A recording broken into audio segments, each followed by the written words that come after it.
എന്ത് വേണം? ഒന്നും വേണ്ട, അങ്ങോട്ട് മാറി. എന്താ സാർ? എടാ, നീ എന്നെ കളിപ്പിക്കാൻ നോക്കുകയാണോ? നിന്നെ കുറിച്ച് ശരിക്കും ഒരു നിമിഷം ഒന്ന് ഞാൻ ചിന്തിച്ചാൽ മതി. അതിനുശേഷം നിനക്ക് എന്ത് സംഭവിക്കുന്നു ഊഹിക്കാൻ പോലും നീ ഉണ്ടാവില്ല. അന്നേ നിന്നോട് ഞാൻ പറഞ്ഞില്ലേ, പൈസ വാങ്ങിച്ചു കഴിഞ്ഞാൽ പിന്നെ എന്റെ മകളുടെ കൺവെട്ടത്ത് പോലും കണ്ടുപോകരുതെന്ന്.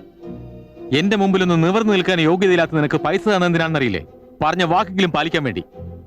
1 കോടി രൂപയ്ക്ക് പ്രേമിച്ചവളെ ഉപേക്ഷിക്കാൻ മാത്രം ഞാൻ അത്ര തറയാണെന്ന് നിങ്ങൾ കരുതിയോ?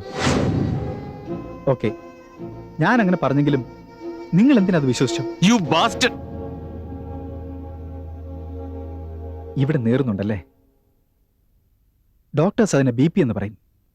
പബ്ലിക് ആകട്ടെ ദേഷ്യമൊന്നും. നിങ്ങൾ എനിക്ക് 1 കോടി രൂപ തന്നപ്പോൾ നിങ്ങളിപ്പോൾ കാട്ടിയില്ലേ ഇതേ ദേഷ്യം? ഇതിനേക്കാൾ കൂടുതൽ എനിക്കുണ്ടായിരുന്നു.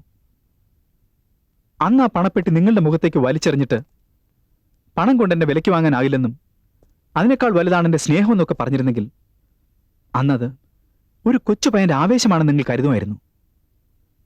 ഞാൻ അങ്ങനെ ചെയ്യാതിരുന്നത് നിങ്ങളെ ചിലതൊക്കെ ധരിപ്പിക്കാനായിരുന്നു. പണം കൊടുത്താൽ ഭക്ഷണം കിട്ടും, പക്ഷെ വിശപ്പ് കിട്ടില്ല. മെത്ത വാങ്ങാം, ഉറക്കം വാങ്ങാനൊക്കില്ല. അതുപോലെ തന്നെ മുഖ്യമാണ് എന്റെ ഈ സ്നേഹവും. അങ്കിൾ, അന്ന് എനിക്ക് സൂട്ട് കേസ് വരുമ്പോൾ ഞാൻ താക്കോല് പോലും ചോദിച്ചില്ല. കറണ്ട് കണക്ഷൻ ഇല്ലാത്തവൻ AC എന്തിനു വാങ്ങണം? അതിന്റെ ആവശ്യമില്ലല്ലോ.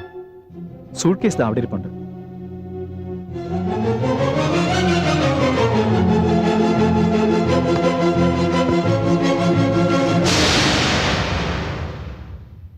പണം കൊടുത്താൽ കിട്ടാത്തതായി ഈ ലോകത്ത് ഒരുപാട് മൂല്യങ്ങളുണ്ടെങ്കിൽ താജ്മഹൽ, ചാർമിനാർ, റിയൽ ലവ് കിട്ടുമോ സാർ?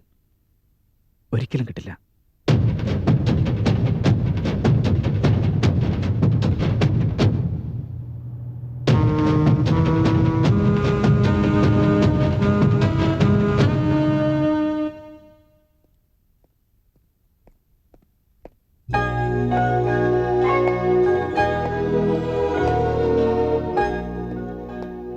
നമസ്കാരം. നമസ്കാരം സാറ്. ഞാൻ വിശ്വനാഥ്, അഞ്ജലിയുടെ ഫാദർ.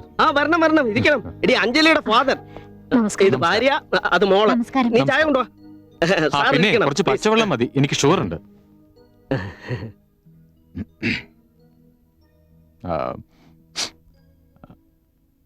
അഞ്ജലി എന്റെ മോള, നിങ്ങൾക്കെല്ലാം അറിയാൻ തോന്നുന്നു. അറിയാം, അത് ഞാൻ അങ്ങോട്ട് വന്ന് സംസാരിക്കാൻ ഇരിക്കായിരുന്നു. നിന്റെ പേരെന്താ മോളെ? സുജാത അങ്കിൾ. നിങ്ങളുടെ മോക്ക് കല്യാണം ഒന്നും ആലോചിച്ചില്ലേ? അതിനുള്ള പ്രായമൊന്നും ആയില്ല. 3-4 കൊല്ലം കഴിഞ്ഞു മതിയെന്ന് വിചാരിച്ചിരിക്കുക. ഇപ്പൊ തന്നെ നോക്കാൻ തുടങ്ങിയാലേ ഇനി 2 കൊല്ലം കഴിഞ്ഞെങ്കിലും നടക്കൂ. ആൻഡ് മോർ ഓവർ, എല്ലാവർക്കും എന്റെ മോളെ പോലെ അവൾക്ക് ആവശ്യമായവനെ തേടി പിടിക്കാനാവില്ലല്ലോ. എന്തായാലും ബന്ധുക്കളാവാൻ പോകുന്നവരാ. ആ ധൈര്യത്തിൽ നിങ്ങളുടെ അനുവാദമില്ലാതെ ഇവൾക്ക് ഞാൻ ഒരു ആലോചന കൊണ്ടുവന്നിട്ടുണ്ട്. അയ്യോ, ഇപ്പോഴെന്തിനാ? ചെറുക്കൻ എന്റെ കൂടെ വന്നിട്ടുണ്ട്. അയ്യോ, എന്താ ഈ പറയണേ? നാരായണ, അവനോട് വരാൻ പറ. മോൾ എന്തിനു പഠിക്കുന്നു? Higher secondary uncle. ഫസ്റ്റ് ഇയറോ സെക്കൻഡ് ഇയറോ? Second year. ഗുഡ്. നന്നായിട്ട് പഠിക്കണം കേട്ടോ. ഇതാണ് പയ്യൻ, പേര് പരമേശ്വരൻ. പാവം, തന്റെയും തള്ളയില്ല. ചെറുപ്പത്തിലേ മരിച്ചുപോയി. അനാഥാലയത്തിൽ ശരിയാകത്തതുകൊണ്ട് അവൻ അവിടെ നിന്ന് ചാടിപ്പോന്നതാ. അന്നു മുതൽ ഇവൻ സ്വന്തമായിട്ട് സമ്പാദിച്ചുകൊണ്ടിരിക്കുക. മാസം 10,000-3000 വരെ ഉണ്ടാക്കുന്നുണ്ട്. ശനിയാഴ്ച ശിവക്ഷേത്രത്തിന് മുമ്പിൽ കാണും, ചൊവ്വാഴ്ച ദേവീക്ഷേത്രത്തിന് മുമ്പിൽ കാണും. മറ്റു ദിവസങ്ങളിൽ ഓവർ ബ്രിഡ്ജിന്റെ അടുത്തുള്ള ആഞ്ജനേയ ക്ഷേത്രം ഉണ്ടല്ലോ, വളരെ ഫേമസാ, അവിടെ കാണും. ഈ ജനങ്ങളിടുന്ന പൈസയ്ക്ക് പുറമെ ഉടയ്ക്കുന്ന തേങ്ങ എടുത്ത് ഹോട്ടലിൽ കൊടുത്തിട്ട് മാസത്തിൽ 10-500 രൂപ വേറെ ഉണ്ടാക്കുന്നുണ്ട്. എണീക്കാനാ പറഞ്ഞത്. വീട്ടിൽ വന്നപ്പോ ഇരുത്തി ഒരു കപ്പ് ചായം തന്നെന്ന് കരുതി എന്ത് പറഞ്ഞാലും കേട്ടു നിൽക്കുന്നു വിചാരിച്ചോ? നീ മിണ്ടരുത്. ഇത്ര വയസ്സായിട്ട് അല്പമെങ്കിലും സംസ്കാരം തൊട്ടു തീണ്ടിയിട്ടുണ്ടോ തനിക്ക്? തന്നെ പോലെ കോടികൾ മുടക്കി കെട്ടിച്ചേക്കാൻ പറ്റിയില്ലെങ്കിലും കേവലം ഒരു പിച്ചക്കാരൻ എന്റെ മോളെ പിടിച്ചു കൊടുക്കേണ്ട ഗതികേടൊന്നും എനിക്ക് വന്നിട്ടില്ലടോ. അഞ്ജലിയുടെ അച്ഛനാണെന്നുള്ള ഒറ്റ കാരണം കൊണ്ട് തന്നെ ഇവിടുന്ന് കഴുത്തിന് പിടിച്ച് ഞാൻ പുറത്തിറക്കി വിടുന്നില്ല. ഇറങ്ങടോ. പറഞ്ഞു കഴിഞ്ഞോ? ഇവിടെ നീറുന്നുണ്ടല്ലേ?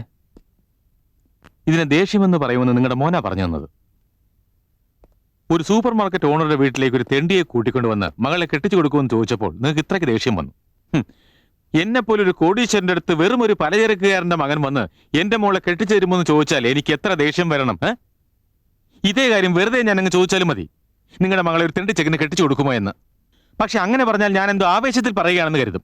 അതേസമയം അവനെയും കൊണ്ടൊന്ന് കാര്യം പറഞ്ഞപ്പോൾ ക്ലിയർ ആയിട്ട് മനസ്സിലായി. ഇത് നിങ്ങളുടെ മകൻ പറഞ്ഞു തന്നതാ.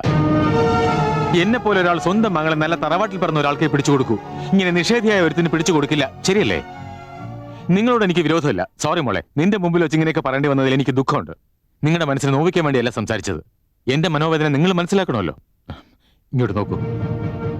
നിങ്ങളുടെ മകൻ ഇനിയും എന്റെ മകളുടെ പിന്നാലെ നടക്കുന്നുവെന്ന് ഞാൻ അറിഞ്ഞാൽ അനുഭവിക്കും. അവൻ അനുഭവിക്കും. ഞാൻ തുനിഞ്ഞിറങ്ങിയാൽ പിന്നെ പിറകോട്ട് മാറില്ല. എന്റെ ആദ്യ ചുവടുവയ്പ് ഇങ്ങനെയാണെങ്കിൽ ഇനിയുള്ളത് എങ്ങനെയായിരിക്കും എന്ന് ഊഹിക്കാവുന്നതേ ഉള്ളൂ. ദയവ് ചെയ്ത് എന്റെ മകളെ മറന്നേക്കാൻ പറയും പ്ലീസ്. കോഫി നന്നായിരുന്നു.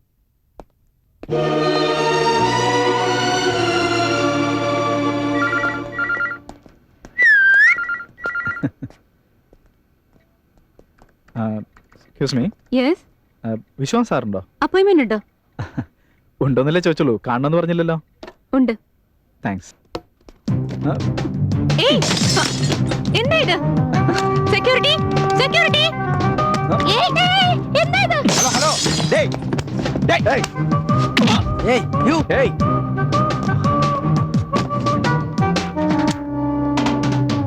Hi uncle. ഏയ് How are വേണ്ട, you? Stop it, stop it. നോക്ക്, നിനക്ക് എന്നോട് എന്തെങ്കിലും പ്രശ്നം ഉണ്ടെങ്കിൽ നേരിട്ട് സംസാരിക്കണം. ഇങ്ങനെ ഓഫീസിലൊന്നും പ്രശ്നം ഉണ്ടാക്കരുത്. എക്സാക്ട്ലി, എനിക്കും അത് തന്നെ പറയാനുള്ളത്.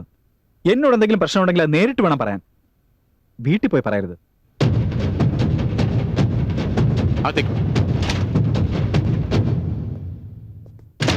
കമ്പ്യൂട്ടറൊക്കെ അടിച്ചു പൊട്ടിച്ച് പേടിപ്പിച്ച എന്റെ മോളെ കെട്ടിച്ചു തരും വിചാരിച്ചോ?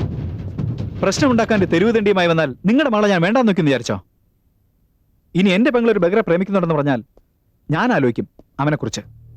ഇത്രയും കാലം നമ്മളോടൊപ്പം വളർന്ന അവൾ, നമ്മുടെ പരിസ്ഥിതി, സംസ്കാരം എല്ലാം മനസ്സിലാക്കിയ അവൾ അങ്ങനെ ഒരുത്തിനെ പ്രേമിച്ചെന്നാൽ തീർച്ചയായും അവന്റെ നിലയിൽ നമുക്ക് തുല്യമായ എന്തോ ഒന്നുണ്ടാവും. മനസ്സിലായില്ലേ?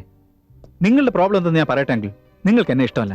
എന്നെ എന്നല്ല, അഞ്ജലിയെ സംബന്ധിച്ചിടത്തോളം നിങ്ങൾക്ക് ആരെയും ഇഷ്ടപ്പെടില്ല. എന്തുകൊണ്ടെന്നാൽ നിങ്ങൾക്ക് പണമാണ് വലുത്. 10-50 കോടി രൂപ സമ്പാദ്യമുള്ള 3 പീസ് സൂട്ടൊക്കെ ഇട്ട് കുറച്ച് സംസാരിച്ച് കൂടുതൽ പണിയെടുക്കുന്ന മരുമകനെ വേണം. കിട്ടുമായിരിക്കും, കഷ്ടം. പക്ഷേ എന്റെ ഈ പ്രായത്തിലുള്ളവരെല്ലാവരും അങ്ങനെയൊക്കെ തന്നെ ആയിരിക്കും. ക്ലാസ് കട്ട് ചെയ്ത് സിനിമയ്ക്ക് പോകും, സിഗരറ്റ് വലിക്കും, ഫ്രണ്ട്സുമായി അടിച്ചു പൊളിക്കും. അവരങ്ങനെ ആയാലേ കറക്റ്റ് ആവും. അല്ലെങ്കിൽ അവനെ ഒരു ഡോക്ടറെ കാണിക്കണം. 10-20 കൊല്ലം മുമ്പ് നിങ്ങളും ഇങ്ങനെ ആയിരുന്നില്ല അങ്കിൾ. ആലോചിച്ച് നോക്ക്, കറക്റ്റ് ആയിരിക്കും. ഓക്കെ അങ്കിൾ, അപ്പൊ ഞാൻ വരട്ടെ. അങ്കിൾ, അഞ്ജലി നിങ്ങൾ സ്നേഹിച്ചോളൂ. പക്ഷെ അത് അവൾ നിങ്ങളെ വെറുക്കുന്ന രീതിയിലാവരുത്. അതൊരിക്കലും നല്ലതിനല്ല.